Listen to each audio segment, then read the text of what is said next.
कौन कौन सी स्कीम्स इस समय पे गवर्नमेंट प्रोवाइड करा रही है? राज्य सरकार अभी बहुत ही एग्रेसिवली बहुत सारी स्कीम्स लेकर के आई हैं। सर्विस के लिए 5 लाख तक की लिमिट है इसके अंदर। अच्छा। मैन्युफैक्चरिंग के लिए 10 लाख तक की लिमिट है।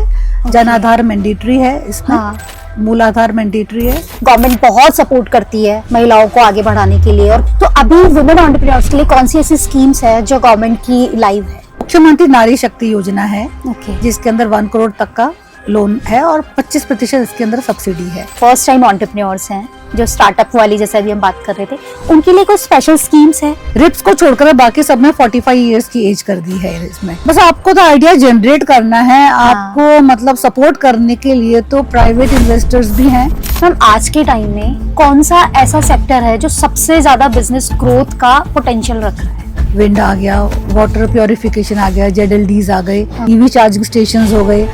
इनका फ्यूचर बहुत ब्राइट है। तो मैम एग्रो बेस्ड बिजनेसेस के लिए, रूरल वालों के लिए क्या स्कीम्स हैं? तो सब्सिडीज भारत सरकार ने पूरी दे रखी हैं और वही वाली बात, छोटे से छोटे और बड़े से बड़े। मैम बहुत से लोग कहते हैं कि गवर्नमेंट स्कीम सिर्फ कागजों तक सीमित है। एक बार कोशिश करी कि आपने।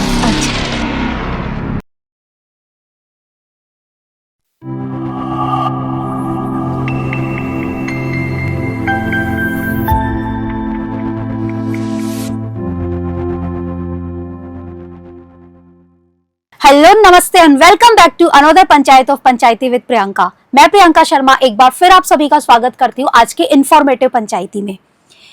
बहुत से लोग सपना देखते हैं अपना बिजनेस स्टार्ट करने का, लेकिन बिजनेस स्टार्ट नहीं कर पाते बिकॉज ऑफ फंडिंग। जबकि सरकार बहुत सारी ऐसी स्कीम्स प्रोवाइड कराती है जिससे कि बिजनेस को आसानी से शुरू किया जा सकता है, लेकिन इंफॉर्मेशन सटीक ना मिलने की वजह से और बहुत सारे कंफ्यूजन्स होने की वजह से लोग अपना बिजनेस शुरू नहीं कर पाते हैं। और इन सभी कंफ्यूजन्स को दूर करने के लिए और सटीक जानकारी के लिए आज हमारे साथ स्टूडियो में मौजूद है शिल्पी आर पुरोहित मैम, जिन्होंने अपनी 34 साल की सेवा उद्योग भवन में दी है। बहुत बहुत स्वागत है मैम आपका हमारी इस पंचायत में। थैंक यू प्रियंका, नमस्कार। मैम 34 साल आपने अपने सर्विस में दिए, तो आपने बहुत से उतार चढ़ाव देखे होंगे। तो मैम किस तरीके से ये उद्योग भवन में आपके एक्सपीरियंस कैसे रहे, किस तरह से इंडस्ट्री ने ग्रो किया, किस तरीके से लोन्स में पहले और अब में फर्क आए, ये आप थोड़ा मुझे बताइए। मेरा जो उद्योग भवन का जो करियर रहा है उसके अंदर मैंने जिला उद्योग अधिकारी के पद से मैंने ज्वाइन किया था और मैं रिटायर हुई थी joint commissioner industry and commerce के पद से। लेकिन हमारी जो ड्यूटीज होती है, जो सर्विसेज होती है, it is basically developmental department. जो एक छोटा सा आर्टिजन जो है, जो कशीदाकारी करता है, उसको भी हैंड होल्डिंग देता है। और यदि अंबानी, अडानी या कोई भी मतलब बिग शॉट्स आते हैं जिनका 1000, 2000, 5000 ऊपर का थ्रेशोल्ड लिमिट कोई भी नहीं है, डिपार्टमेंट सब लोगों को अलग अलग लेवल के ऊपर एक हैंड होल्डिंग देता है। और जैसे ये आप लोन्स की अगर बात करते हैं, तो जब मैंने शुरुआत करी थी तो MSME के डेफिनेशन के अंदर प्लांट एंड मशीनरी के अंदर मात्र 35 लाख हुआ करते थे। अच्छा। और आज हो गए हैं 2.5 करोड़। 2.5 करोड़ सिर्फ प्लांट एंड मशीनरी में। तो सरकार का उद्देश्य ये होता है कि अधिक से अधिक जो भी लाभ है वो micro and small and medium industries को मिले। माइक्रो एंड स्मॉल के अंदर उनका एक अलग ही विशेष ये रहता है, क्योंकि इनमें क्या होता है कि अब आप कहोगे भाई MSME, तो आप ये जो पॉडकास्ट कर रहे हो ये भी एक MSME है। अच्छा। अगर आप घर से निकले होंगे, किसी ओला में बैठे होंगे, तो वो भी एक MSME था। अच्छा। घर से बाहर निकलते अपन यहाँ पर कोई टेलर की शॉप है, कोई बुटीक है, कोई हेयर सैलून है, ऑटो पार्ट्स की शॉप है, अगर मतलब अब आज रिटेल भी आ गया है, तो ये सारी चीजें MSME में, कोई भी बिजनेस एंटरप्राइज है basically, that is an MSME। MSME में प्लांट एंड मशीनरी जो यूज होती है उसके आधार पर ही उनका वर्गीकरण किया जाता है। और जैसे मैंने बताया कि 34 साल के अंदर ये कितना गुना हो गई है। 35 लाख की जो थी लिमिट आज 2.5 करोड़ हो चुकी है। Very nice.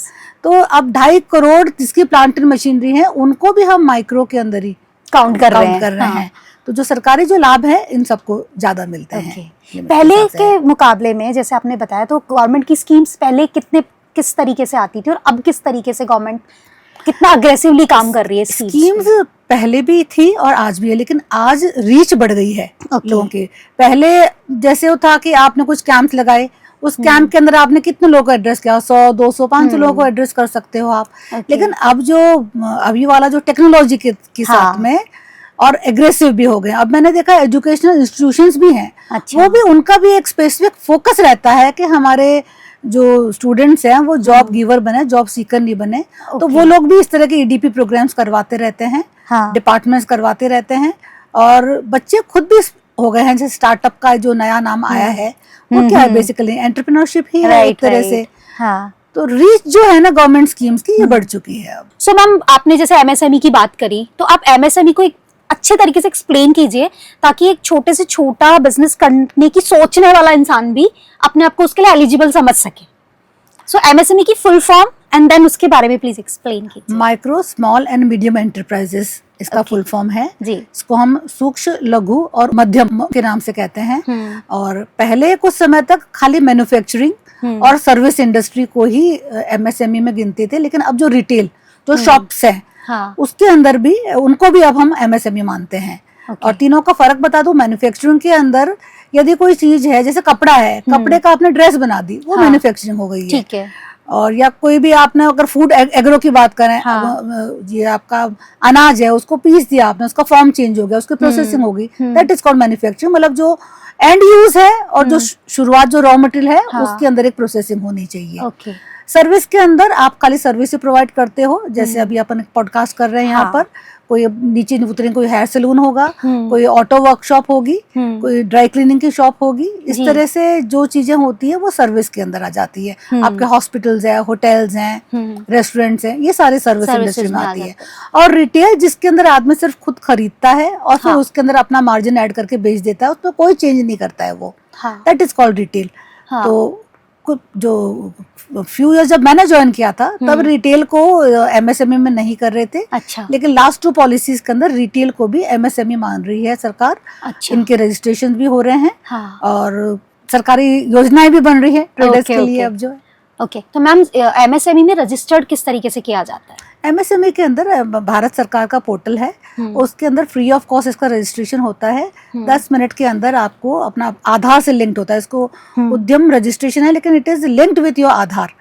एक आधार के ऊपर आप अपना उद्यम को रजिस्टर कर सकते हैं। It is free of cost. कभी कभी आप गलत साइट पे चले जाते हो, अगर कहीं भी आपको मतलब सरकारी किसी भी साइट के अंदर आपसे कोई एग्जॉर्बिडेंट पैसा मांग रहा है, इसमें तो खैर कोई शुल्क है ही नहीं। हाँ। एक्सपोर्ट रजिस्ट्रेशन में जरूर एक 500 रुपए का शुल्क होता है। ओके। लेकिन अगर आप किसी भी फॉल्टी साइट पे जाते हो तो 2500 3000 मांगेंगे। Okay. That is an indication कि आप गलत साइट पे जा चुके हो। ओके। सो ऑडियंस में आपको एक चीज बोलना चाहूंगी, एमएसएमई रजिस्ट्रेशन कंप्लीटली फ्री है। एक्सपोर्ट का 500 फीस है। तो कभी भी किसी फ्रॉड साइट पे अगर आपको कहीं पे कुछ पैसा मांगा जा रहा है, दैट मींस ये आपके लिए बिग अलर्ट है कि एक फ्रॉड साइट है। So ma'am please continue. Registration में मैं एक बात और ऐड करना चाहूंगी कि कई बार ऐसा होता है कि हम हमारे कंसल्टेंट को, सीए को या किसी को भी कह देते हैं भाई तुम वो कर दो। वो क्या करते हैं कि समय बचाने के लिए, उनका कोई इंटेंशन नहीं होता है, अपनी ईमेल डाल देते हैं या अपना फोन नंबर डाल देते हैं। तो अब उसको चेंज कराना फिर बहुत मुश्किल हो जाता है। तो इसलिए फोन नंबर हमेशा अपना ही रखना है उसके अंदर जो आधार से लिंक्ड है, और ईमेल भी अपनी ही रखनी है। और नाम के अंदर भी मतलब चेंजेस जहां तक हो सके हम ये पहले ही डिसाइड कर लें कि कम से कम चेंजेस, ये सावधानियां बरतनी चाहिए। That means okay. Ma'am, MSME registration करवाने के लिए के बेनिफिट्स क्या क्या है? अगर आप कोई भी बिजनेस एंटरप्राइज चालू करते हैं तो आपको शुरू से आपको लैंड चाहिए, तो आपको वहाँ पर उद्यम रजिस्ट्रेशन देना पड़ेगा। आप अपना फोन अगर उस एंटरप्राइज के नाम से ले रहे हो, वहाँ आपको उद्यम रजिस्ट्रेशन देना पड़ेगा।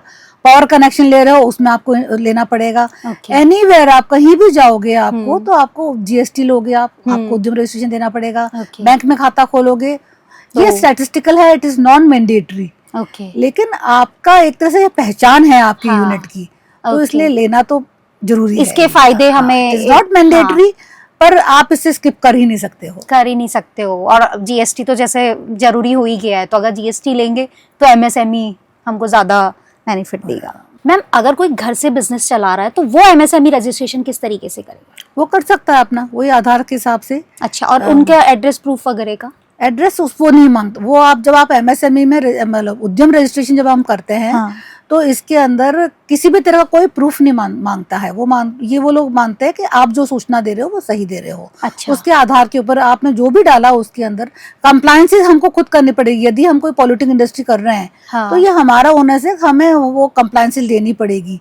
घर में कुछ अनुमत है जो राज्य सरकार भारत सरकार वाले कुछ एक्टिविटी है, सिलाई हो गया, मसाला पिसाई हो गया, एग्रो हो गई, काफी सारी आजकल चीजें केक्स भी बनाती हैं बहुत सारी बच्चियां। हाँ, हाँ। तो ये चीजें ये अनुमत है, ये आप कर सकते हो, ये घर से कर सकते हैं आप, रेजिडेंशियल एरिया के अंदर कर सकते हैं इनको। ओके। और इसके लिए भी वही मतलब, क्योंकि प्रूफ तो उद्यम रजिस्ट्रेशन में कोई देना ही नहीं है आपको। हाँ, और उसके फायदे अनेक हैं आगे मिलने वाले।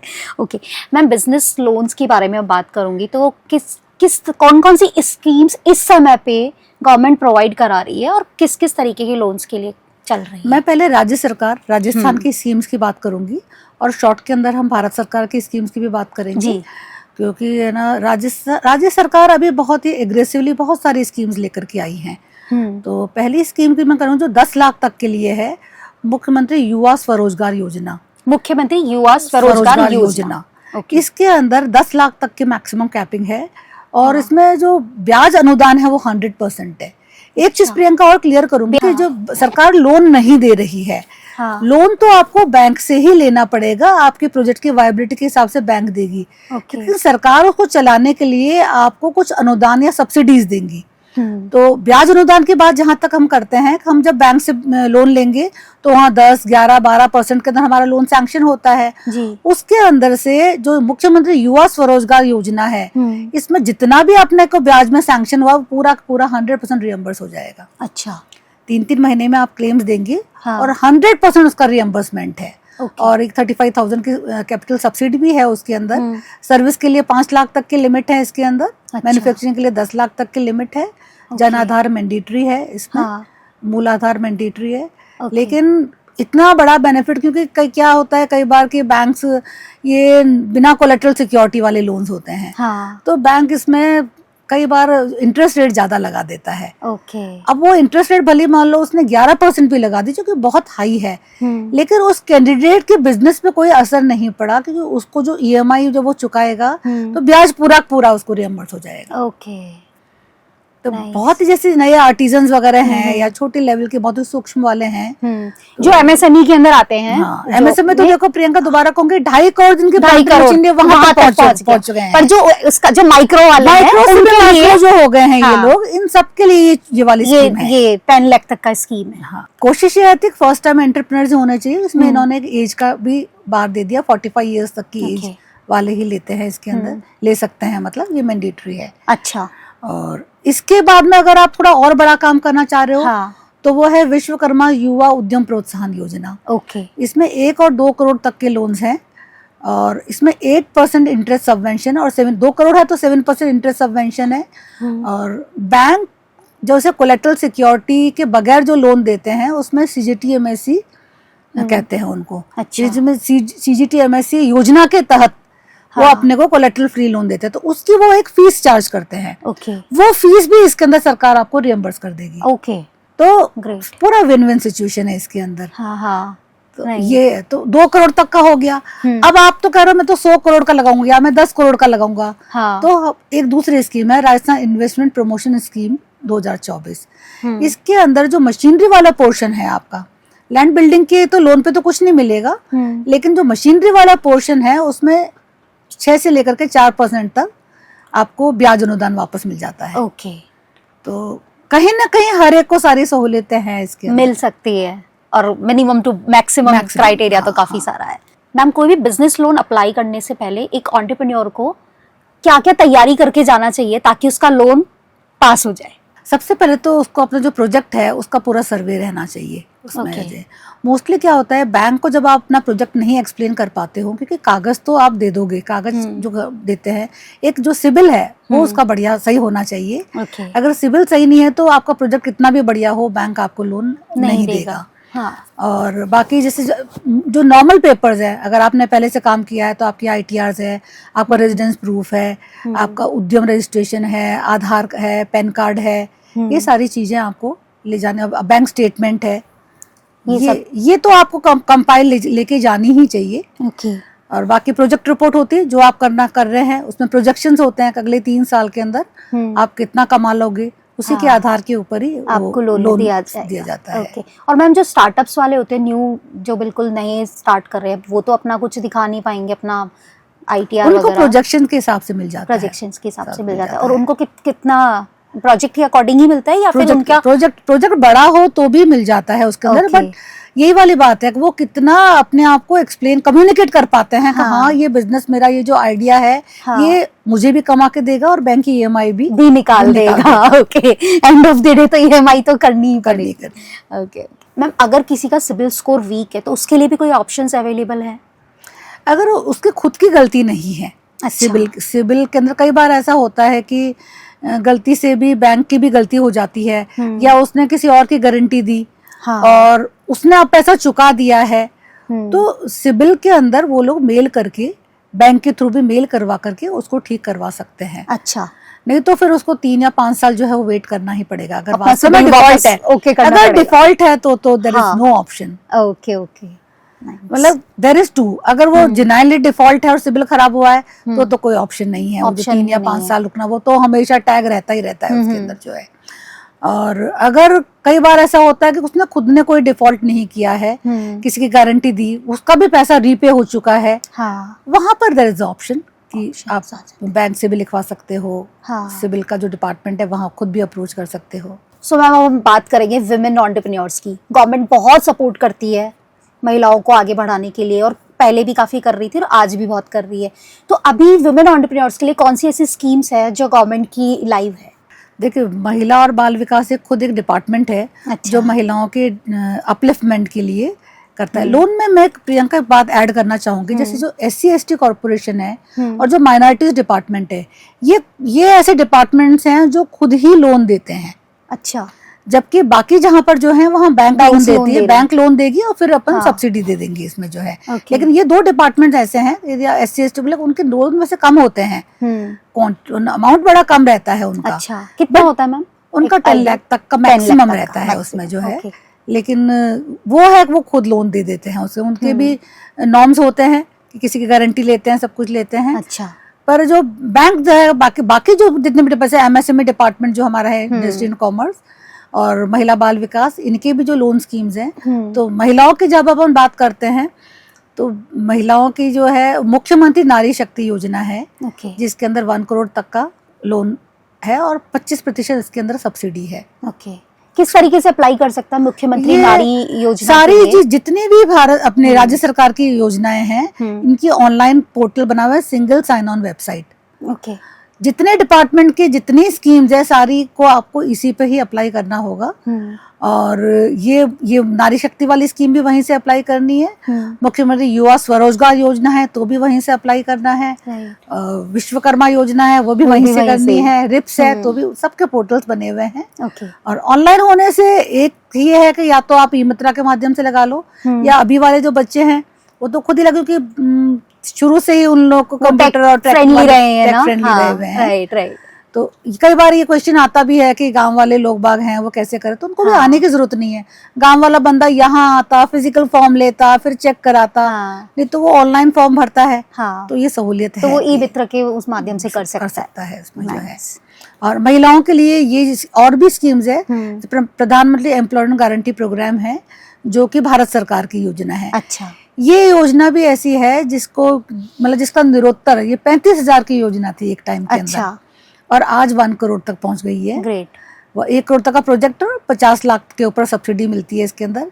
यदि आप SC/ST महिला और रूरल क्षेत्र में हो तो 10% आपको एक्स्ट्रा मिलती है। क्या बात है मैम। मतलब अगर आप मतलब आप और मैं अगर करेंगे तो हमको शहरी क्षेत्र के अंदर 25% मिल जाएगी। अच्छा, ओके। लेकिन अगर कोई पुरुष करेगा उसको तो 15% जनरल मिलेगी। और अगर ये रूरल में हो जाएगा तो 10% और एक्स्ट्रा एड ऑन हो जाएगा, तो 35% हो जाएगा महिलाओं के लिए। ST/SC OBC और महिलाओं के लिए 35% हो गया। जनरल महिलाओं के लिए जनरल के 25% तक तो है ही उनके लिए। ओके, नहीं जनरल महिलाओं को दोनों को मिल रहा है। SC/ST को एक्स्ट्रा बेनिफिट उन्हें SC/SC का होने के लिए। इधर यू आर SC/ST तो भी आपको 10% एक्स्ट्रा मिल रहा है। इधर यू आर फीमेल तब भी आपको 10% मिल रहा है। और आप OBC हो तो भी मिल रहा है। अगर रूरल में हो ये सारे तो इन सबको 10% एक्स्ट्रा हो गया। ओके, तो रूरल, ST/SC और लेडी मिला करके कितना? 35% हो गया। Okay ma'am. जनरल यहाँ पर है अगर अपन तो 25%, महिला को 25% है। ओके। और इन वैसे 15% है जो है। और दूसरी जो हमने विश्वकर्मा वाली बात करी थी अभी, तो विश्वकर्मा के अंदर 1 करोड़ तक तो सेम ही है, लेकिन 2 करोड़ वाला जो है तो उसके अंदर आपको 1% एक्स्ट्रा 8% मिल जाएगी। वैसे 7% है, हाँ। इसको 1% एक्स्ट्रा मिल जाएगी, अरे वाह, छूट जो है ग्रेट। ब्याज अनुदान की। फिर हमारी एक और स्कीम है ODOP, 1 district 1 product. 1 district 1 product, इसमें क्या होता है मैम? इसमें भी बहुत सारे बेनिफिट्स है, और जैसे लोकल फॉर वोकल की तर्ज के ऊपर जितने अपने 41 डिस्ट्रिक्ट्स हैं, तो 41 प्रोडक्ट्स को स्पेसिफाई किया गया है। और जैसे मुख्यमंत्री जी ने 41 प्रोडक्ट्स में क्या? 41 प्रोडक्ट्स में जैसे यहाँ का जेम्स एंड ज्वेलरी है। अच्छा, ओके। हाँ, अब जयपुर का अजमेर का है तो मार्बल आ जाएगा। मार्बल आ जाएगा। ऐसे अलग अलग अच्छा। जितने भी डिस्ट्रिक्ट्स हैं उन सबके हाँ। 41 प्रोडक्ट्स हैं, उनको डेवलप करने के लिए अलग से स्कीम है। ओके। तो इसमें यदि 1 करोड़ का इन्वेस्टमेंट है तो 20 लाख तक की आपकी मार्जिन, मतलब मैंने एग्जांपल दिया है, अगर 10 लाख है तो 2.5 लाख की सब्सिडी हाँ। मिल जाएगी, 20 लाख है तो 5 लाख की मिल जाएगी। Right. लेकिन अगर आप महिला हो तो आपको 1% एक्स्ट्रा मिल जाएगी, एक्स्ट्रा मिलेगी उसके अंदर। हाँ, 5% एक्स्ट्रा मिल जाएगी उसमें जो है। Nice nice.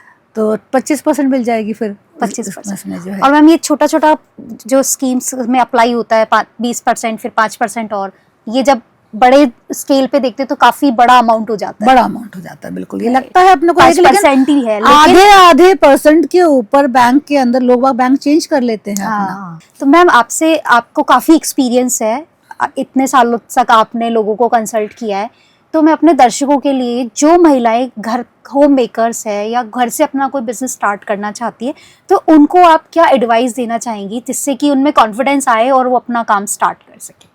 मैं महिला और पुरुष जो भी नया काम करना चाह रहे हैं, हाँ। एक तो जुनून होना चाहिए। और एक टाइम में कभी एक नारा हुआ करता करो या मरो, हाँ। लेकिन मैं करो या मरो नहीं कहूंगी, मैं कहूँ करो और करो और करो। ओके। मतलब आपके अंदर आपके प्रोजेक्ट में दम है अगर, हाँ। तो आपको बैंक भी लोन देगा।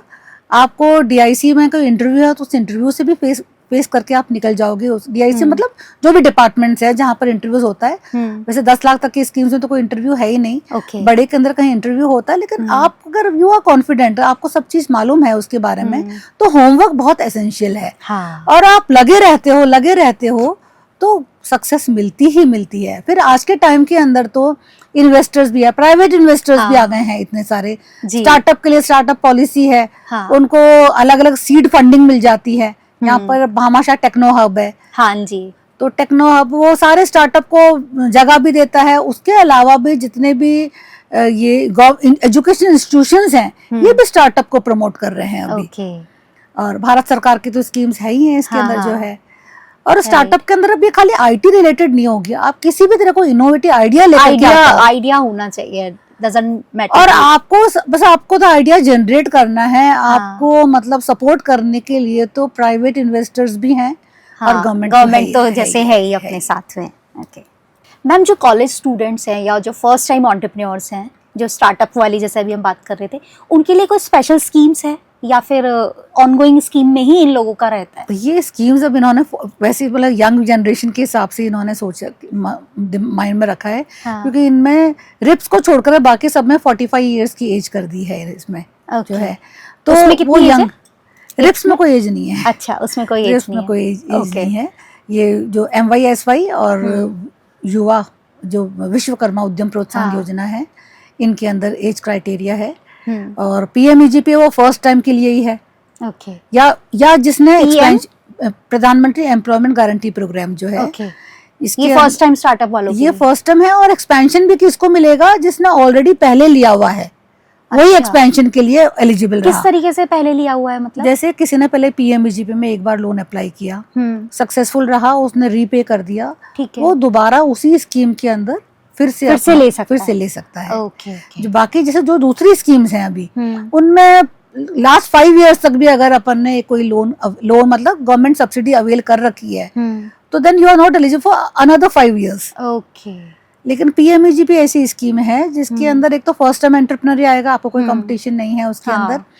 और फिर अगर आपने बराबर लोन चुकता कर दिया है, तो वो एक्सपेंशन के अंदर भी अप्लाई कर सकता है। नाइस। मैम, आज के टाइम में कौन सा ऐसा सेक्टर है जो सबसे ज्यादा बिजनेस ग्रोथ का पोटेंशियल रख रहा है? तो वैसे तो इसमें बहुत सारी चीजें हैं, लेकिन ग्रीन इनिशिएटिव वाली जो चीज है इस पर सरकार ग्रीन से जो भी रिलेटेड चीज हो रही है, जिसमें आपकी सोलर एनर्जी आ गई, विंड आ गया, वाटर प्योरिफिकेशन आ गया, जेडएलडीज आ गए, इन सब से रिलेटेड आप कोई भी जो काम करोगे तो उसका फ्यूचर बहुत, ईवीज हो गए आपकी, ईवी चार्जिंग स्टेशंस हो गए, इनका फ्यूचर बहुत ब्राइट है। और इसके अंदर सरकार सपोर्ट भी बहुत अच्छे से कर रही है और फ्यूचर तो है ही है, क्योंकि अल्टीमेटली अभी हम हर लोग जो है पोल्यूशन से इतने परेशान हैं, राइट। और हमारी जनरेशन्स को देने के लिए ग्रीन, चाहे ग्रीन बिल्डिंग बना रहे हैं अपन, चाहे ग्रीन एनर्जी के ऊपर फोकस कर रहे हैं, वेस्ट टू वेल्थ जो है, और हैंडीक्राफ्ट में भी इसलिए स्कोप है क्योंकि हाथ से बनती है तो उसके अंदर पोल्यूशन कम से कम रह रहा है। और हमें भी प्रमोट करना चाहिए प्रियंका, हम हमारा दिन पूरा मशीन से शुरू करते हैं, राइट। फोन है, एसी है, पंखा है, पूरे टाइम में जो है, तो यदि हम कम से कम इधर ग्रीन की तरफ थोड़ा सा भी फोकस्ड रहते हैं तो हमारे लिए भी अच्छा ही है। हैंडीक्राफ्ट्स है, हैंडलूम्स है, और हमारे क्राफ्टमैनशिप से हमारे कितने लोगों को रोजगार भी जनरेट होगा, उससे रोजगार जनरेट होगा। और हैंडीक्राफ्ट और हैंडलूम वैसे अब मासिस का प्रोडक्ट नहीं होकर एलीट का हो गए हैं, एलीट का ही हो गया है, राइट। तो एक्सपोर्ट का अच्छा पोटेंशियल है इनके लिए। और यूं वैसे देखा तो राजस्थान के लिए जो मेडिकल टूरिज्म है, हॉस्पिटल्स है, होटल्स है, इनका भी बड़ा अच्छा स्कोप है। ओके, आने वाले फ्यूचर में। बट जैसे ईवी की आपने बात करी मैम, ग्रीन मेरा पसंद था, ग्रीन इज मतलब एवरग्रीन वाली बात है। ओके, तो मैम एग्रो बेस्ड बिजनेसेस के लिए, रूरल वालों के लिए क्या स्कीम्स है? एग्रो के लिए भारत सरकार के अलग से स्कीम है, PMFME, मैं एग्जैक्ट नाम अभी रिकॉल नहीं कर पा रही हूँ, लेकिन उसमें 35% उसके अंदर कैपिटल सब्सिडी है 10 लाख तक। मतलब मैक्सिमम जो कैपिंग है वो 10 लाख की सब्सिडी मिलेगी आपको, लेकिन आपको 35% आपको मिला। पूरे कंप्लीट जो प्रोजेक्ट्स में बिल्डिंग भी शामिल होगी, मशीनें भी शामिल होगी, वर्किंग कैपिटल भी शामिल हो गया। 35% तक का आपको अगर वापस सब्सिडी ही मिल जाती है, तो जो आप छोटी वाली बात करो, और इसके अंदर बड़े भी है, कोल्ड चेन के लिए 5 करोड़ तक की सब्सिडी है। अच्छा। अगर आप इंफ्रास्ट्रक्चर डेवलप करते हैं तो उसके अंदर अगेन देयर इज 5 करोड़ की जो सब्सिडी है उसमें। तो सब्सिडीज भारत सरकार ने पूरी दे रखी हैं, और वही वाली बात, छोटे से छोटे और बड़े से बड़े उन सब के लिए है। फूड एग्रो के ऊपर भारत सरकार का विशेष जोर है अभी, क्योंकि वो लोग ये चाहते हैं कि किसान क्या है, किसान का जैसे जो गेहूं है, गेहूं अगर 25 रुपए किलो है तो आटा 35 रुपए किलो है, तो वो चाहते हैं किसी भी तरह से ये प्रोसेसिंग के अंदर आ जाए। अच्छा, तो जो रूटीन के अंदर फार्मर्स को भला अगर आज आप और मैं लगाएंगे तो हमें कम सब्सिडी मिलेगी, लेकिन अगर फार्मर लगाता है तो ज्यादा मिलेगी, उसके अंदर। ये मैं रिप्स की मैं कह रही हूँ, रिप्स के अंदर भी अपने स्कीम्स हैं एग्रो के लिए। हाँ, ग्रीन के अंदर जैसे रिप्स के जो बेनिफिट्स हैं, तो रिप्स के अंदर अगर आपके 12.5 50% मतलब किसी भी यूनिट ने जो ग्रीन इनिशिएटिव्स ले रखे हैं, चाहे ETP है, STP है, ZLD है, सोलर है, इन सारी चीजों के ऊपर जो इन्वेस्टमेंट किया है, तो 50% 12.5 करोड़ तक का जो अमाउंट है वो एज ए सब्सिडी उनको वापस मिल सकता है। ओके, तो मतलब 12.5 तो अपर लिमिट है, कम किया तो कम मिल जाएगा, उसका डिपेंड करेगा कितना उनका। But that is over and above अलग, क्योंकि रिप्स के अंदर बहुत सारे बेनिफिट्स हैं, हर अलग अलग सेक्टर के अलग अलग। अगर आप सर्विस के अंदर हो तो अलग है, आप एक MSME हो तो अलग है, स्टैंडर्ड पैकेज अलग है। मतलब जैसे मैंने शुरू में कहा था, हर लेवल का जो बंदा है उसके हर एक के लिए there's a schemes। बस आपको फिगर आउट करना है कि आपके लिए कौन सी सही है, आप किस चीज के लिए एलिजिबल है। नहीं, अगर फिगर आउट नहीं कर सकते हैं तो हमारे जैसे लोग होते हैं वो गाइड करते हैं। DIC हमारा जो ऑफिस है, district industrial and commerce centre, वो हर जिले के अंदर है राजस्थान के। तो वहां पर जाकर के पूरा हैंड होल्डिंग दी जाती है, क्योंकि जो हम लोग की ट्रेनिंग होती है वो ये होती है, you are a development department, तो आपको कैसे उसको डेवलपमेंट करना है, आप कोएसिव नहीं हो डिपार्टमेंट। तो मतलब आपका जो है ना ब्यूरो ही, आप मार्गदर्शन करना ही आपका काम है उसके जी जी।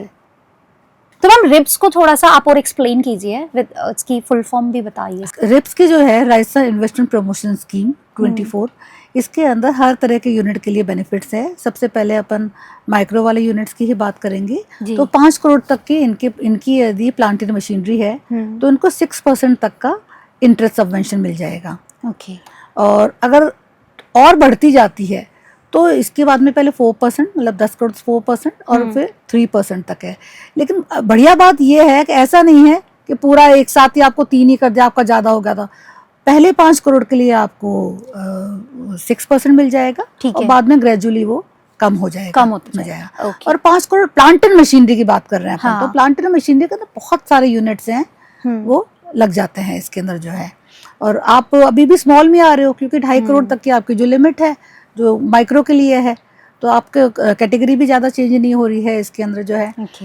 इस अगर इसमें देयर इज अ चॉइस, जो अपना जीएसटी रियम्बर्समेंट, जीएसटी जो हम पे करते हैं, जीएसटी का जो रियम्बर्समेंट है 75% ड्यू एंड डिपॉजिटेड हमको वापस रिफंड मिल जाएगा। अच्छा, इसमें भी। और फिर अपना जो इलेक्ट्रिसिटी ड्यूटी है, तो एक ड्यूटी होती है, ड्यूटी का कंपोनेंट होता है, वो 100% रियम्बर्समेंट है। अच्छा। यदि आप एग्रो के अंदर हो, एग्रो यूनिट हो, तो मंडी टैक्स है, मंडी टैक्स 100% आपको रियम्बर्समेंट हो जाएगा। और सबसे पहली बात, जब आपने जमीन खरीदी अपना कोई भी उद्योग चालू करने के लिए, चाहे होटल है या सर्विस है, जैसे भी, नॉट फॉर रिटेल, ये जो स्कीम है मैन्युफैक्चरिंग और सर्विस के लिए है, रिटेल वेयर हाउसेस के लिए भी होती है, वेयर हाउस के लिए भी है। वेयर हाउस के अंदर 2 करोड़ का इन्वेस्टमेंट होना चाहिए। वेयर हाउस के लिए अगर कोई सुन रहे हो तो उनको एक परमिशन लेनी पड़ती है दिल्ली से, वेयर हाउस कॉर्पोरेशन, तो वो मैंडेटरी है। उस परमिशन के बाद ही उनको जो भी बेनिफिट्स हैं वो बेनिफिट्स मिलेंगे इसमें जो है। वेयर हाउस के लिए बड़ी अच्छी स्कीम्स है ये, जैसे मिलती है जो है। इसके अंदर आपको इंटरेस्ट सबवेंशन मिल जाएगा अच्छे से इसमें जो है। और ये विश्वकर्मा के अंदर भी कवर हो रही है। अपना जो वेयर हाउसेज है वो विश्वकर्मा के अंदर भी आप इसके अंदर लगा सकते हो। कैपिटल सब्सिडी, उसके अंदर 5 लाख की कैपिटल सब्सिडी भी है। विश्वकर्मा के अंदर 5 लाख की कैपिटल सब्सिडी भी है। बेसिकली ये जो स्कीम्स के नाम है वो हमारे व्यूअर्स हैं वो सुन सकते हैं। फिर अगर कमेंट बॉक्स के अंदर चाहेंगे तो हम उनको अलग से डिटेल्स भेज सकते हैं। अपन उसके अंदर जो उनको लिंक दे देंगे, ये कर देंगे, क्योंकि इस पॉडकास्ट के अंदर तो खाली एक तरह से एक सीड है, अच्छा इतनी योजनाएं भी हैं ये। राइट। हम एटलीस्ट अपने दर्शकों को अवेयर तो करें कि ये इस तरीके की योजनाएं हमारे सरकार ने चला रखी है, क्योंकि ले दे करके 2-3 चीजों का पता रहता है, और जबकि इतना कुछ खजाना है जिसका हम फायदा उठा सकते हैं। जमीन जब हम खरीदते हैं तो 75% उसमें स्टैम्प ड्यूटी का एग्जम्पशन मिल जाता है। और 25% जब आप वापस यूनिट चालू करेंगे तब वो रियम्बर्स हो जाएगा। अच्छा। That is called post production benefit. तो ये जीएसटी का रियम्बर्समेंट है या ये इंटरेस्ट सबवेंशन है, ये सारी चीजें अपने को बाद में मिलेगी। और ऐसी एग्रो वाला जो यूनिट है तो उसके अंदर 50% उनको इसकी कैपिटल सब्सिडी मिल जाती है उसमें जो है। ऐसी जो सनराइज सेक्टर्स हैं, मतलब ये तो एक तरह से इसमें आपको डिसाइड करना पड़ेगा कि मैं क्या कर रहा हूँ, और फिर आपको वैसे वेबसाइट है हमारी इंडस्ट्री डिपार्टमेंट की, उस पर जाकर के बहुत डिटेल्स के अंदर सारी स्कीम्स मिल जाएंगी। ओके। ना फिर वो आपको देखना है कि आपसे क्या मैच कर रही है चीज। मैं बहुत से लोग कहते हैं कि गवर्नमेंट स्कीम सिर्फ कागजों तक सीमित है, इस बात में कितनी सच्चाई है? मैं जहाँ भी एड्रेस करती हूँ कहती हूँ एक बार कोशिश करी कि आपने। अच्छा। कोशिश करो और फिर नहीं मिले तब गवर्नमेंट को ब्लेम करो। जो लोग कहते हैं ना कागजों तक सीमित है, वो अप्लाई ही नहीं करते प्रियंका। आप जहाँ हो वहाँ तो हो। और अभी वाले जो अपने जो बच्चे हैं वो तो टेक फ्रेंडली हैं, सारी स्कीम्स ऑनलाइन है, तो अप्लाई तो करके देखें उसके बाद के अंदर। क्योंकि ये मैंने जब मैं सीट पे थी तब भी कई बार लोग आते थे, कहते हमने फॉर्म भर देंगे, भरा नहीं है फॉर्म उन्होंने अभी। हम फॉर्म भर देंगे, फिर आप बैंक कितने दिन में भेज दोगे? अच्छा। तो वो हमसे तो कमिटमेंट मांगते हैं, लेकिन उन्हें को खुद नहीं मालूम कि वो फॉर्म कब तक भर के देंगे। राइट। जब तक आप एक बार प्रयास तो करें उसके अंदर, हो सकता है देखिए 100% जो लगाते 100% को नहीं बेनिफिट मिल पाता होगा, वो भी not from the side of government. उनको लोन अगर बैंक सैंक्शन नहीं कर पाएगी तो सरकार सब्सिडी नहीं दे पाएगी। बाकी हो सकता है बजट के कारण आगे पीछे हो सकता है, लेकिन जो सब्सिडी एक बार सैंक्शन हो गई वो मिलती जरूर है। ओके। तो मैम आपने के इतने सालों के एक्सपीरियंस में आपको क्या लगता है कि सबसे ज्यादा गवर्नमेंट की स्कीम्स का फायदा ना मिलने की वजह क्या रही है? वजह यही है कि मैं कहती हूँ उनका आलस ही रहता है, वो अप्लाई ही नहीं करते हैं। अवेयरनेस भी, और अवेयरनेस के लिए भी अब तो कोई इशू होना ही नहीं चाहिए। आप इंटरनेट का जमाना है, आप दिन भर अपने मोबाइल के अंदर ही लगे रहते हैं। एक क्लिक स्कीम्स के ऊपर ही देख लें। हाँ। अभी तो आपका एआई चैट जीपीटी बता देगा राइट कि मैं ये काम करना चाह रहा हूँ, हाँ, हाँ। ये मैं करूँ, पूरा उस पर रिलाई नहीं करना चाहिए, उसको फिर आप क्रॉस चेक कर लीजिए। राइट मैम, वो एक किस्सा बताना चाहोगे आप एआई वाला, चूहे वाला? हाँ हमारे एक आफ्टर माय रिटायरमेंट एक रत्नम नाम से एक एग्जीबिशन हो रही थी। ओके। और एग्जीबिशन के लिए ही हमने उसके अंदर बुलाया कि भी इसका लोगो डिजाइन करो। तो जो लोगो डिजाइन करने वाली फर्म थी वो ढंग से लोगो नहीं डिजाइन कर पा रही थी, तो मैंने जस्ट एआई के चैट जीपीटी को बोला कि आप ये इस तरह का है और आप एक लोगो डिजाइन कीजिए। उसने बड़े सुंदर सुंदर लोगो डिजाइन किए। तो मैंने उनको भेजे, मैंने कहा देखो यार, I don't consider myself tech friendly, लेकिन जब मैं ये जनरेट कर सकती हूँ तो तुम लोग क्यों नहीं कर पा रहे हो। उसके बाद में मैंने उसमें और इम्प्रूवमेंट्स मांगे। उस इम्प्रूवमेंट के अंदर उसने क्या समझा, जो वो एक चूहे को वो ताज पहना करके बड़ा ही सुंदर लोगो बनाता और उसको उस चूहे को पहना देता और फिर वो भेजता। और मैंने कमेंट किया कि आप इसमें से ये माउस हटा दो, माइस हटा दीजिए और बाकी तो लोगो इज परफेक्ट, लेकिन वो उसको नहीं समझ पाया। तो वहां पर क्योंकि पता, अगर एक बार वो रॉन्ग ट्रैक पे चला गया तो फिर उसके बाद में वापस, लेकिन फिर मेरे लिए भी लर्निंग था। बाद में पता लगा कि भाई आप इसको पूरा खत्म कर दो उसको, और उसको शुरू से आप उसको जब दोगे उसकी मेमोरी में ये नहीं रहना चाहिए कि हमने क्या पूछा था। तो इस पे मैं एक चीज बोलूंगी कि इधर उधर लोगों के सुन लोगे ना तो आपकी मेमोरी में फिट हो जाएगा कि गवर्नमेंट की स्कीम्स तो बुक्स में ही रहती है, किताबी सीमित रहती है, योजनाएं बनती है, लेकिन अगर आप खुद जा करके स्टार्टिंग से उसको चेक करोगे तो आपको बेनिफिट जरूर मिलेगा उस चीज का। डेफिनेटली। मैम, एक बहुत बड़ा क्वेश्चन है मेरा, जो कि मैंने भी लोगों को देखा है करते हुए। लोगों का मानना है कि जब तक कोई अप्रोच नहीं है, जैसे ऑफिसर्स तक या फिर जो इंटरनली जो काम कर रहे हैं उन लोगों तक अगर आपकी पहुंच नहीं है तो आप स्कीम का फायदा ही नहीं उठा सकते। सारी स्कीम्स ऑनलाइन है और आधी से ज्यादा स्कीम जो लोक सेवा गारंटी है उसमें 7 डेज का अगर कंप्लीट एप्लीकेशन है आपकी तो 7 डेज का उसमें टाइम पीरियड होता है। उसमें अकाउंटेबिलिटी फिक्स हो जाती है कि ये वाली जो एप्लीकेशन लेट क्यों हुई। अच्छा, मतलब 7 वर्किंग डेज के अंदर कंप्लीट है तो उसको हमको क्लियर करना ही पड़ेगा। और वही वाली बात, एक बार लगा के तो देखो आप, हो सकता है ऑब्जेक्शन अगले को नहीं समझ में आया आपका पेपर, उसने ऑब्जेक्शन लगाया, आप दोबारा, आपको जाना तो है नहीं ना, आपको तो वहीं से करना है। फिर भी नहीं समझ में आया कोई चीज आपको तो आप मेल डाल दीजिए। मतलब मैं भी जब थी तो कई बार होते कि हमारी सब्सिडी पास नहीं हुई है, कब दी थी पता नहीं हमें, कब दी थी हमने, तो आपको एक कागज रखना चाहिए था। और मैंने कहा अभी भी अगर पता भी है तो मैंने कहा यू डोंट कम ऐसे ही कभी नहीं हुई है, आप एक कागज दीजिए। सरकार में कागज हमेशा, हर कागज इन्वर्ट होता है। अच्छा। और उसका जवाब भी होता है। मैंने कहा मत आओ आप लोग, आप लोग खाली एक मेल भेजो कि इतनी तारीख को हमने दिया था, हमें रिवर्ट कर दीजिए। आप मेल में तो आप रोज एक मेल भेज दीजिए। हो सकता है कि जो बंदा है वो आलसी हो या ओवरबर्डन्ड भी हो।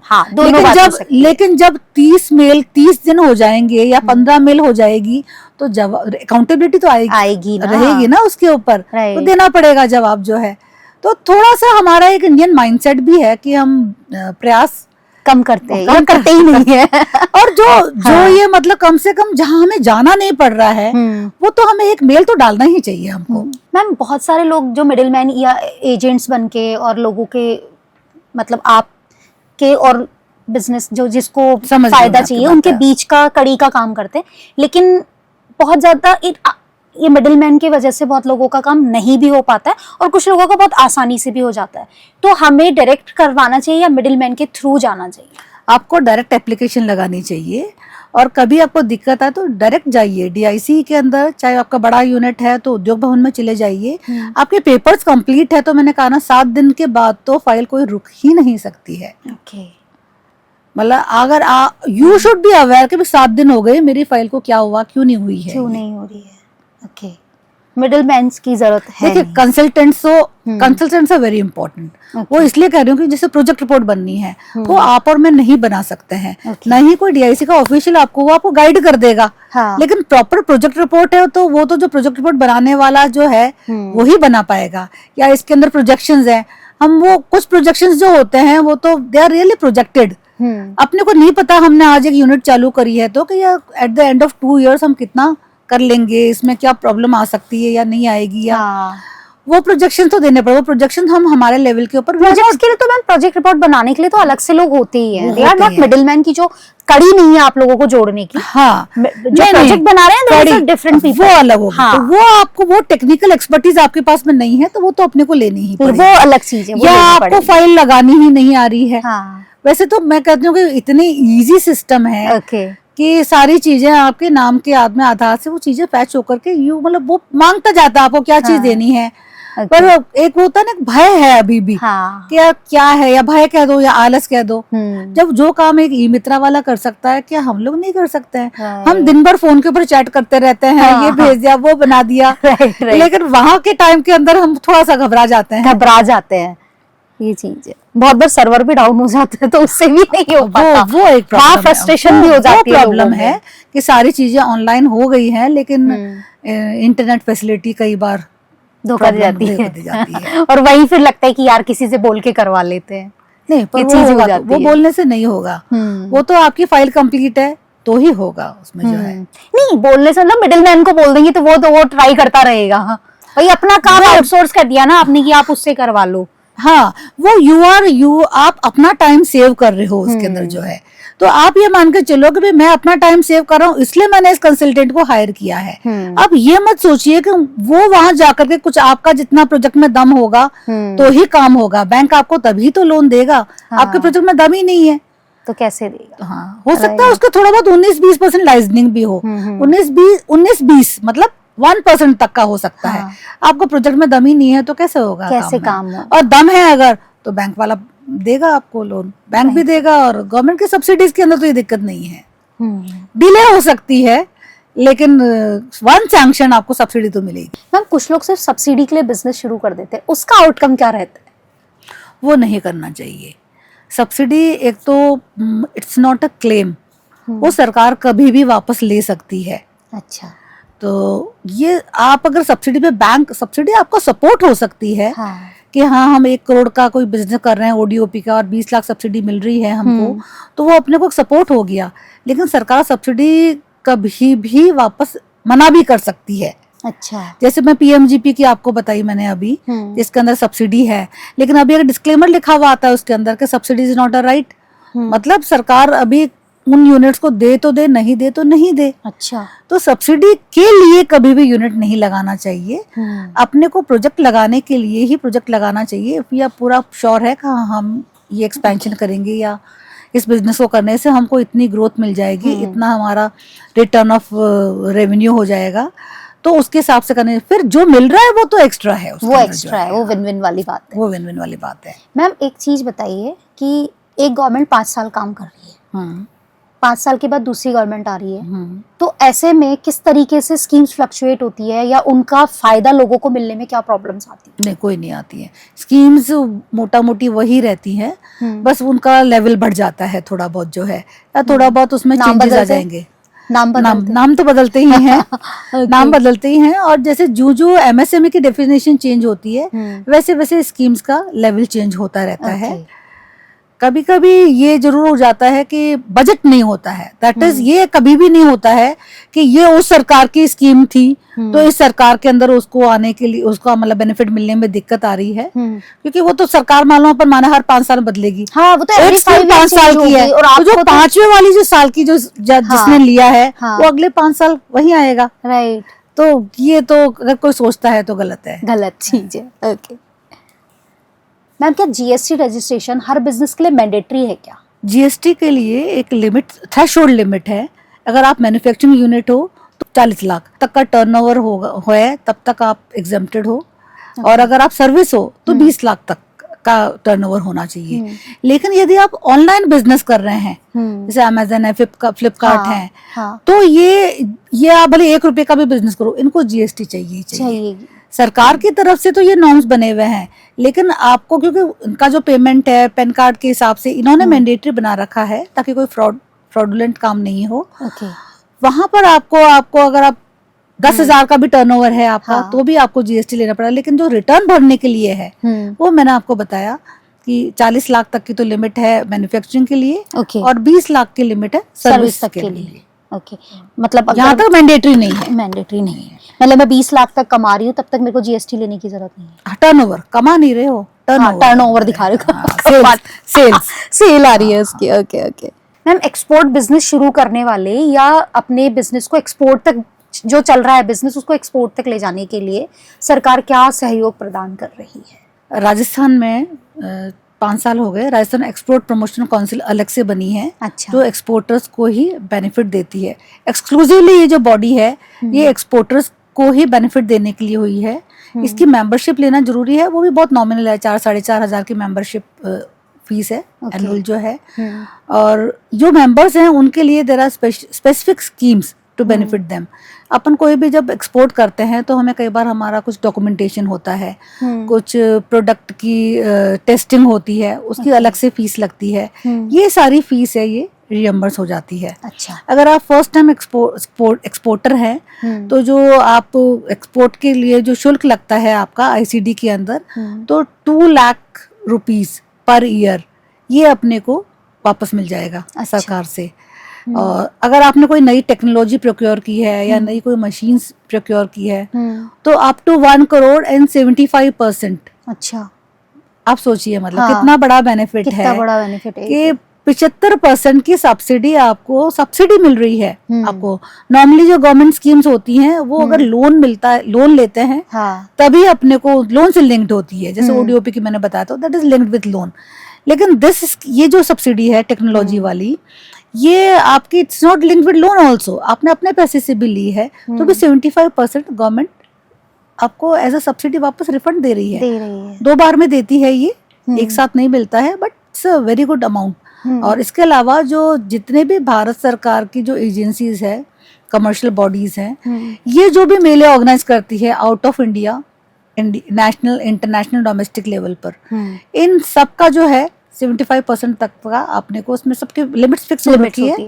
1.5 लाख, 2 लाख 50 हजार से शुरू होकर के और 50% से शुरू होकर के, और ये पैसा अपने को वापस सरकार दे देती है। ओके। और आपकी दूसरी स्कीम है, मतलब आपने अगर एक बार एज ए एक्सपोर्टर ले लिया, दूसरी बार आप एज ए एमएसएमई भी ले सकते हो। अच्छा। तो 2 साल बाद आपका फिर उस स्कीम में नंबर आ जाएगा।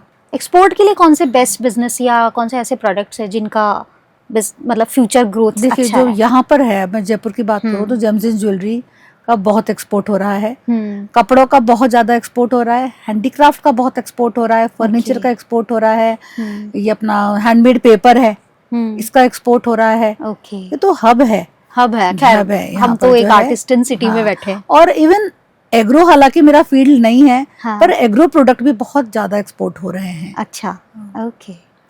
एंड गवर्नमेंट सब चीजों के लिए हेल्प आउट कर रही है। हाँ, स्कीम मैंने कहा एक्सपोर्ट प्रमोशन काउंसिल बनी ही इसीलिए है। मैम, आपने इतना समय दिया है इस इंडस्ट्री को, तो आपके सामने ऐसे कौन से एग्जांपल्स आप हमें दे सकते हो कि जिन्होंने गवर्नमेंट की स्कीम का फायदा लेकर के और आज बहुत अच्छा बिजनेस कर रहे हैं? ओके, मैं ब्रांड नेम अभी नहीं लूंगी क्योंकि ऐसा, क्योंकि जैसे जो मेरे 34 साल के कैरियर के अंदर बहुत सारे केसेस हैं, लेकिन कुछ यूनिट्स बड़े दिल के करीब आ जाते हैं। जी जी। तो उसके अंदर जयपुर का ही ब्रांड है। ओके। और इन्होंने शुरू किया था बैग्स बनाने का काम। हाउसवाइफ्स, 2 देरानी जेठानी के नाम से वो फेमस भी है, लोग काफी जानते हैं उनको। और 5 हजार से उन्होंने अपना बिजनेस शुरू किया और आज उनका 60 लाख का तो टर्नओवर है। ओके। और बिल्कुल हाउस होल्ड के हिसाब से उन्होंने बैग्स बनाने शुरू किए। ओके। और मतलब अपर परसेवरेंस जैसे एक वर्ड होता है, इनकी सब्सिडी इनको नहीं मिल रही थी क्योंकि बैंक के पोर्टल के ऊपर ऑनलाइन थी, लेकिन बैंक वाला जो पोर्टल के ऊपर कुछ क्वेरी को रिजॉल्व नहीं कर पा रहा था। ओके। तो ये डीआईसी लिखती है, पीएमजी की जो सब्सिडी होती है, तो हमने लेटर इशू कर दिया, ऑनलाइन डाल दिया, उसको उसके ऊपर डालना नहीं आ रहा था। तो मतलब इनका परसिवरेंस ये था, ये मेरे पास में आए तो मैंने बना के बोला, मैंने कहा आप बैंक चले जाओ। तो ये ऐसा नहीं था, नॉर्मली लोग होते अब हम डीआईसी चले गए, अब मैम देख लेगी या स्टाफ देख लेगा, नहीं, इन्होंने काम को छोड़ा ना, किसी कंसल्टेंट को दिया, इन्होंने दिया, वहां जाकर के वापस बोला कि उसको समझ नहीं आ रहा पोर्टल को, तो वहीं पर ही रही। 1 हफ्ते के अंदर ये मतलब या 10 दिन के अंदर इन्होंने 3-4 बार ये लोग आए और गए, कभी पोर्टल, कभी नेट नहीं आता, कुछ भी था, लेकिन अल्टीमेटली वो सैंक्शन उन्होंने लेके रही। क्या बात है। नाइस। तो और काम भी इन्होंने था, जैसे था इनका 5,000 से इन्होंने काम शुरू किया था। हाँ, और आज एक्सपोर्ट भी कर रही हैं और लोकल डोमेस्टिक के अंदर भी कर रही वेरी हैं। नाइस। मैम, इन्होंने 5,000 से किया। मेरा एक सवाल है, किसी के पास 50,000 या 1,00,000 रुपए है तो वो कौन से बिजनेस डायरेक्शन में जा सकता है? बिजनेस कोई भी, उसके बिजनेस में दम होना चाहिए। ओके। अगर उसका प्रोजेक्ट है तो उसको इन्वेस्टर भी आजकल, जैसे एंजल इन्वेस्टर्स है, हाँ, वेंचर कैपिटल हाँ। है, सरकार की जो सब्सिडीज है, ये मार्जिन मनी ही कहते हैं इसके अंदर। Okay. मार्जिन मनी का जो वर्ड है वो इसीलिए है कि उसके पास खुद का मार्जिन नहीं है। तो एक बार जैसे वो शुरू कर देगा, फिर बैंक के अंदर वो पैसा उसको मिलता नहीं है, अभी वो पार्क हो जाता है उसके खाते में आकर के। तो बैंक तो सेफ हो गई ना, क्योंकि उसके पास में तो पैसा मिल गया है उसका। जो है प्रोजेक्ट के अंदर अगर दम है उसके, तो अब आज के टाइम में इन्वेस्टर्स भी आ रहे हैं। और जैसे अपन जो कहते हैं वो शार्क्स का प्रोग्राम देखते हैं, ये रियली एग्जिस्ट करते हैं। हाँ हाँ, एक अलग आए थे हमारे चैनल पे अभी थोड़े दिन पहले ही। मार्बल का उनका काम है, तो उन्होंने शार्क टैंक से फंडिंग ली है। उन्होंने फंडिंग ली। और अभी जैसे अपन जो लास्ट प्रोग्राम था, डिजी मोहे का प्रोग्राम था, तो वहाँ पर सारे स्टार्टअप्स थे, वहाँ पर इन्वेस्टर्स भी थे। ये एक फोरम है जो हर महीने कहीं ना कहीं हो रहा है। तो ये इस तरह के जो प्रोग्राम्स हैं, ये भी इन्वेस्टर और आइडिया वाले को, इनोवेटर को जोड़ने का काम कर रहे हैं। राइट। तो आपके प्रोडक्ट में दम है, आपके इनोवेशन में, आइडिया में दम है, तो आपको संभालने के लिए मेंटर्स तो बहुत है। मैम, हमने काफी बड़े बड़े बिजनेस की और फैक्ट्रीज की, इनकी सबकी तो बात कर ली, पर जो छोटे छोटे आर्टिस्ट है या बड़े आर्टिस्ट हैं, उनके लिए गवर्नमेंट का क्या सहयोग है? प्रियंका, आर्टिजन्स के लिए सरकार हमेशा से ही मतलब एक सेंसिटिवनेस जो होती है वो रही है। और आर्टिजन्स के लिए एक तो सरकार आर्टिजन कार्ड जारी करती है।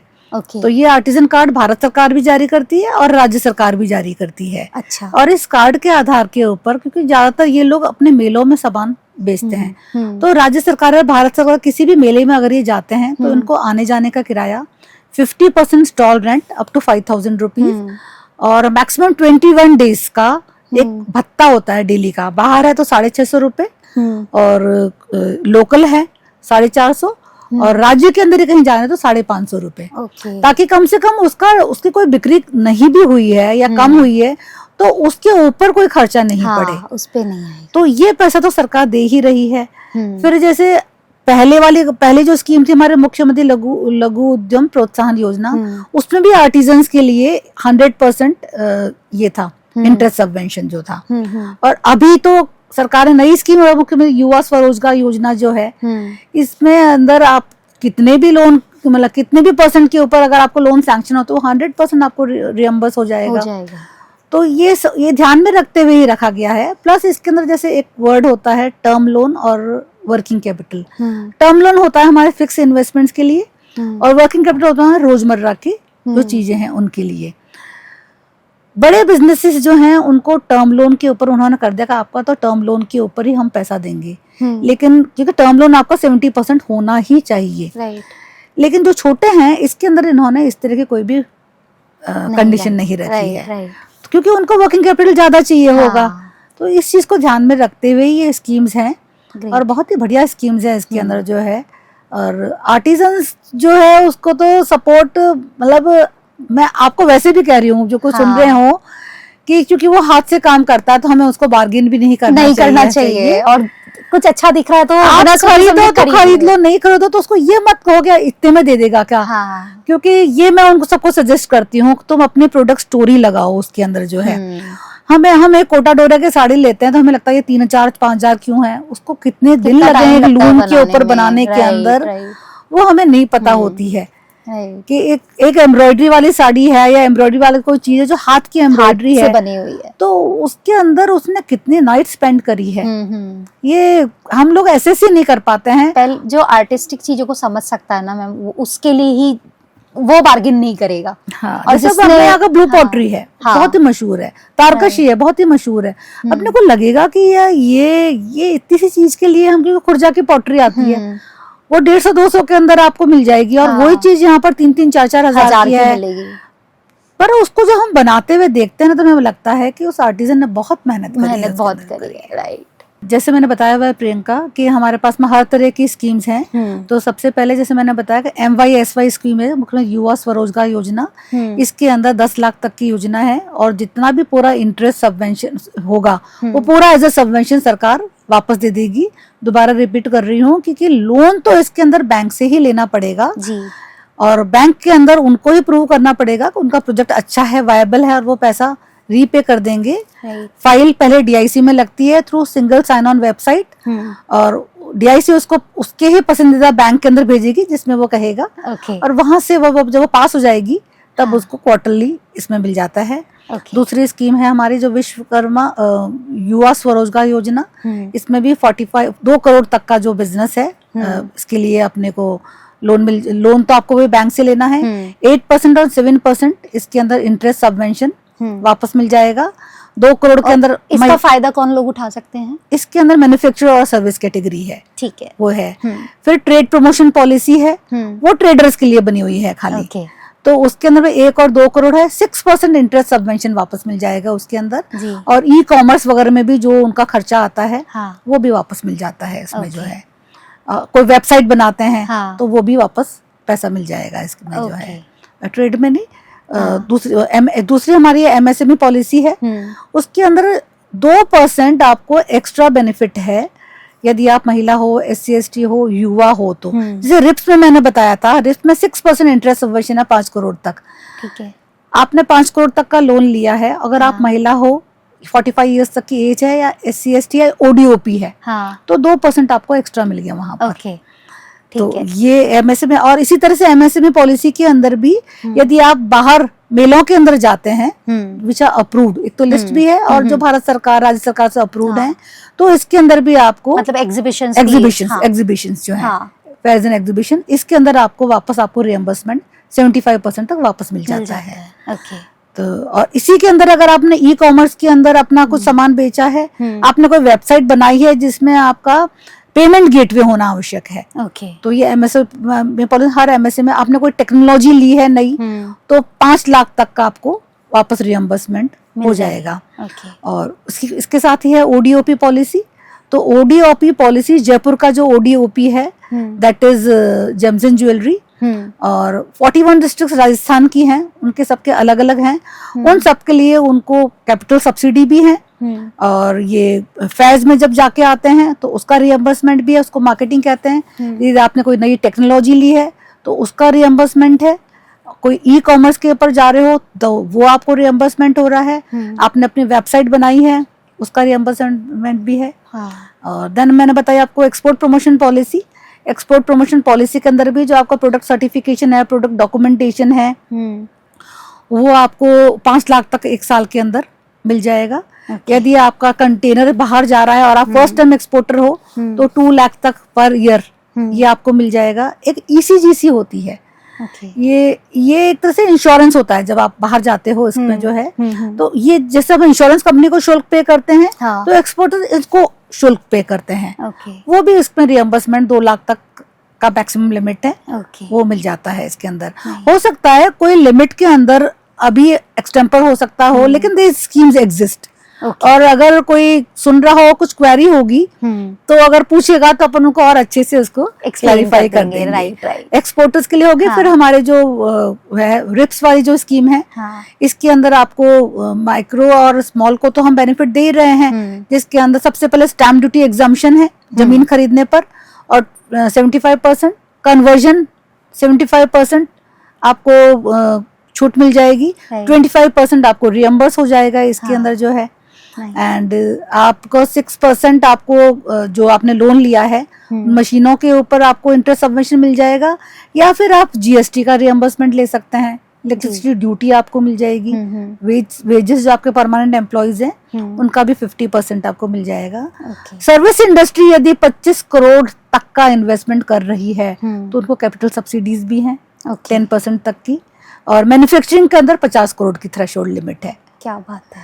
और बाकी होटल्स हैं, ये है सनराइज इंडस्ट्रीज है। मैंने पहले भी बताया था कि ETP प्लांट्स, ETP STP या ग्रीन जो भी आपने इनिशिएटिव्स लिए हैं अपने प्रोजेक्ट के अंदर, उसका 50% तक आपको अलग से रियम्बर्स हो जाएगा। ग्रेट। ये तो खजाना है, इसके खजाना अंदर है, तो बिल्कुल इतना है और कि खजाने की चाबी मैम है। नहीं, department of industry and commerce है। नहीं, मतलब हम आपके पास इजीली आपसे गाइडेंस ले सकते हैं। मेरा पैशन है ये, मेरे पास अभी भी कभी कोई फोन आके पूछ लेता है कि बता दो, मुझे पता होती है तो मैं आई लाइक इट, मुझे खुद ही अच्छा लगता है। मैम जैसे आज अभी एक जैसे इतनी बात करी, तो अगर आप मुझे आज ईवी चार्जिंग स्टेशन बनाना हो अपना, हाँ, तो मेरे लिए क्या प्रोसेस होगी और क्या मुझे गवर्नमेंट से हेल्प मिलेगी? आपको ईवी के अंदर चार्जिंग स्टेशन के अलग अलग इसके अंदर गन्स होती हैं, तो पहले तो आपको डिसाइड करनी पड़ेगी। उसके अंदर सरकार खुद भी देती है। अच्छा। पर ईवी के ऊपर तो आप पूरा एक सेशन लोगे तब होगा, अपन 2 मिनट में नहीं बता पाएंगे। अच्छा। हाँ, कुछ स्टेशन हमारे विश्वकर्मा के अंदर भी कवर हो जाएंगे, क्योंकि सर्विस के अंदर आ जाता है जो है। तो वो वाला इंटरेस्ट सबवेंशन है, वो तो मिलेगा ही मिलेगा। लेकिन अगर आपको कोई बड़े लेवल के ऊपर करना होगा तो इसमें क्या स्पेसिफिकेशंस होते हैं, इतने गन होती है, इतनी सारी चीजें होती है, हर एक के ऊपर अलग नॉर्म्स होते हैं, अलग रीपेमेंट्स रहते हैं इसमें जो है, उसको डिटेल के अंदर करेंगे। लेकिन हाँ, यस, ग्रीन इनिशिएटिव्स के ऊपर सरकार बहुत सपोर्ट कर रही है, आपको जगह के लिए भी वो सपोर्ट करती है। एक और स्कीम है हमारी क्लस्टर डेवलपमेंट योजना। उसमें क्या होता है? इसके अंदर यदि एक तरह के यूनिट्स हैं कोई, चाहे वो आर्टिजन यूनिट हो और चाहे वो MSMEs हो, और वो कम से कम मिनिमम 20 तो होने ही चाहिए, और उनको अगर कोई कम्युनिटी लेवल के ऊपर कोई बड़ी मशीन्स चाहिए तो 30% उनका इन्वेस्टमेंट है, 70% सरकार उसके अंदर दे देगी। तो बहुत ही बड़ा बेनिफिट है ये जो है, क्योंकि आप, लेकिन ये वाली बात है कि आपको राजस्थान सबसे कम इसके अंदर आगे आ पाया है। अच्छा, साउथ ने सबसे ज्यादा इसका बेनिफिट उठाया है। कम्युनिटी लेवल के ऊपर अगर आप कोई मशीन रन कर सकते हैं तो इससे बढ़िया स्कीम कोई नहीं है। 20-25 यूनिट्स अगर मिल गए, हाँ, और उन्होंने 30% वो अपना लगा लेते हैं, 70% सरकार से है, खुद को बेनिफिट है ही है, और भी लोग जो हैं नॉन मेंबर्स हैं उनको भी आप वो सर्विस प्रोवाइड करा सकते हैं जी। तो वंडरफुल स्कीम्स। सो मुझे लगता है काफी सारे कंफ्यूजन्स मैम ने दूर किए हैं और बहुत सारी स्कीम्स मैम ने बताई है।